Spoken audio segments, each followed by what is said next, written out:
This is the Crypto 101 course. This is the beginning of Module 3. I hope you enjoy it. It was done especially for you. This is taken from the xrp.org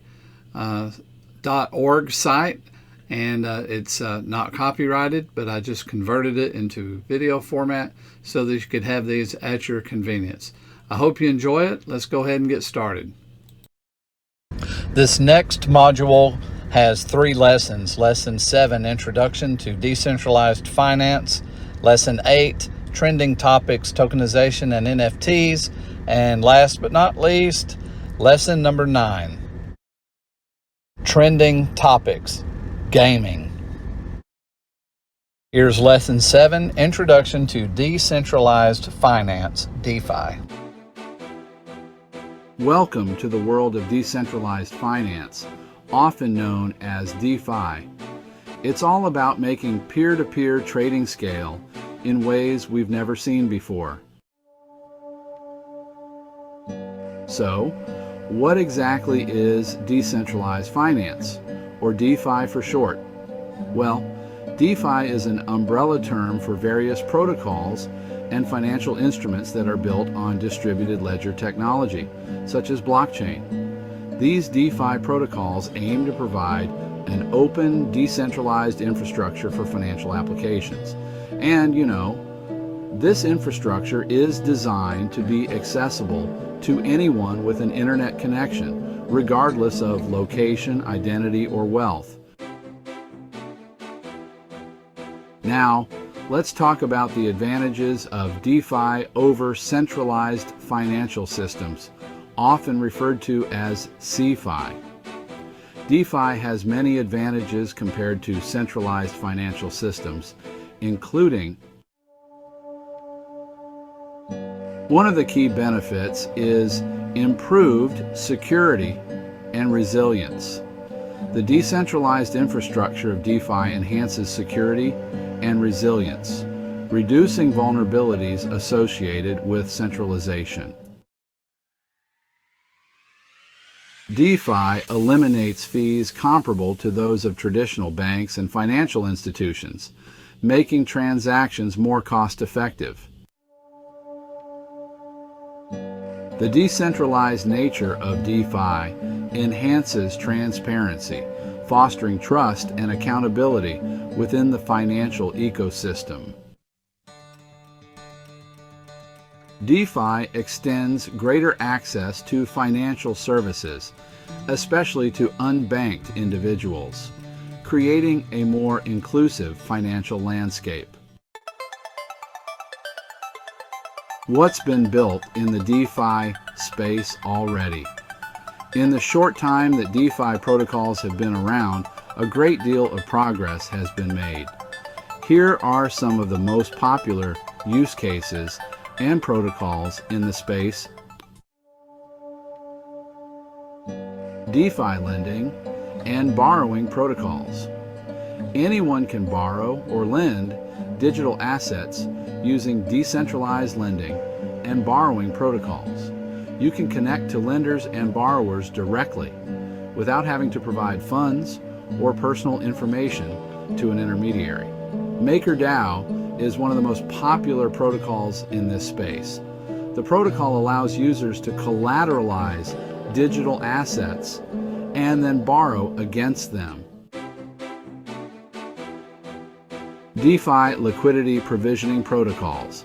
Liquidity providers, also known as LPs, earn fees by supplying money to decentralized exchanges, or DEX, like automated market makers, or AMMs. LPs provide this liquidity by holding an equal value of 2 different assets in a liquidity pool. LPs are rewarded with a portion of the trading fees that are generated when users trade the assets in the liquidity pool. PancakeSwap and Uniswap are 2 of the most popular protocols for liquidity provisioning. DeFi asset management protocols. Asset management protocols integrate with a variety of DeFi projects to automate the task of constantly tracking investments for price movements, rebalancing, liquidations, and rate changes. Yearn.finance is a protocol that provides smart vaults for digital assets. These vaults automatically invest users' funds in the highest yielding protocols and strategies so that users can earn the maximum possible return when yield farming, which is using DeFi to earn interest on digital assets. Exploring the potential for growth in DeFi. One area of finance that can be improved by DeFi is the derivatives market, which is estimated to be worth over $1 quadrillion, 10 times the size of the global stock market. The DeFi derivatives market has only just begun to take off, with DYDX leading the way. The total value locked, or TVL, in the DeFi derivative market currently sits at just over $3 billion. While this may not sound like a lot, this is a growth of roughly 200% in just a few years. With the launch of new protocols and platforms, we can only expect this growth to continue. It's not hard to imagine that the DeFi derivatives market could one day be worth trillions of dollars. That concludes lesson number 7. Now we begin lesson number 8, trending topics, tokenization and NFTs. NFTs are non-fungible tokens, which means that each token is unique and not interchangeable. This is in direct contrast with fungible tokens like Bitcoin, which are all worth the same and can be interchanged. NFTs take things one step further by tokenizing an asset, like the house in our example. Tokenization is a broad term that describes the process of creating a digital token that represents another asset. You may have also heard of minting in relation to NFTs. This is the act of creating a new NFT and publishing it to the blockchain, where it can be sold on an NFT marketplace. The history of NFTs. The first big NFT craze came with the rise of CryptoKitties in late 2017. CryptoKitties is an Ethereum-based game that allows players to breed, trade, and collect virtual cats. Each cat is an NFT, which means that each one is unique, with its own set of characteristics. The popularity of CryptoKitties even led to the Ethereum network becoming congested, with transactions taking days to confirm, as well as gas prices becoming exorbitantly high. This craze also led to widespread interest in the underlying technology. Fast forward to 2022, and the NFT space has reached mainstream popularity.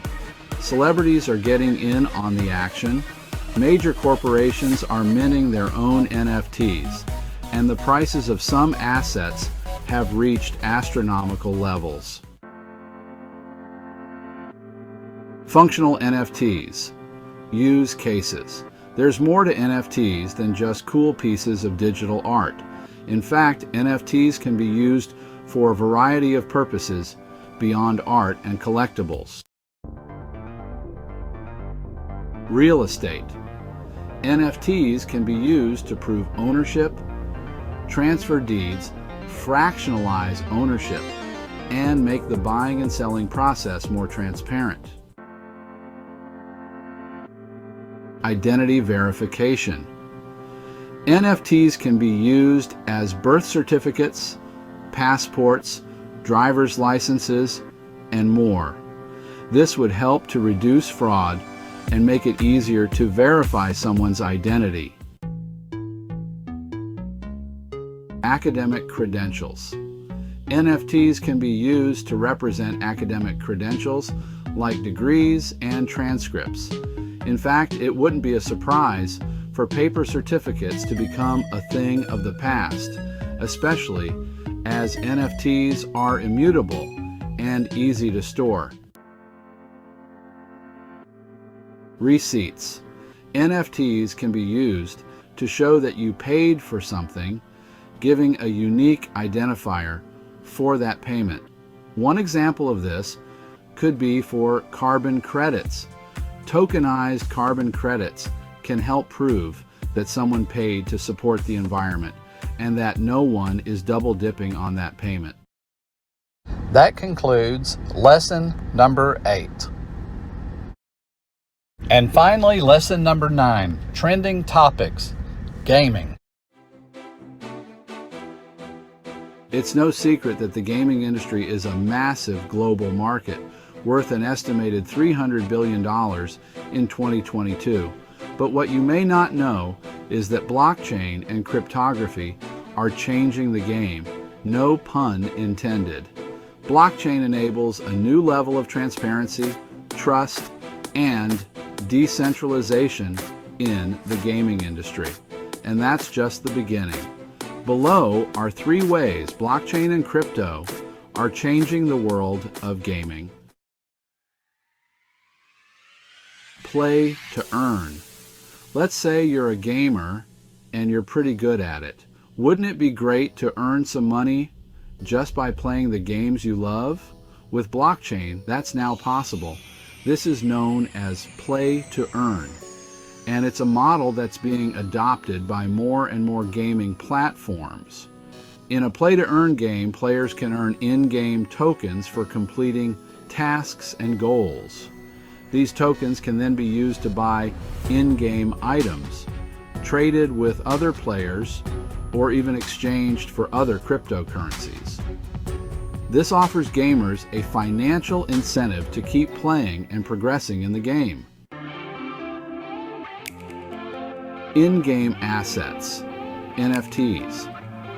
In the past, when you bought a digital item in a game, like a sword or a piece of armor, you didn't actually own it. The item existed only in the game itself, and you couldn't take it with you or sell it to someone else.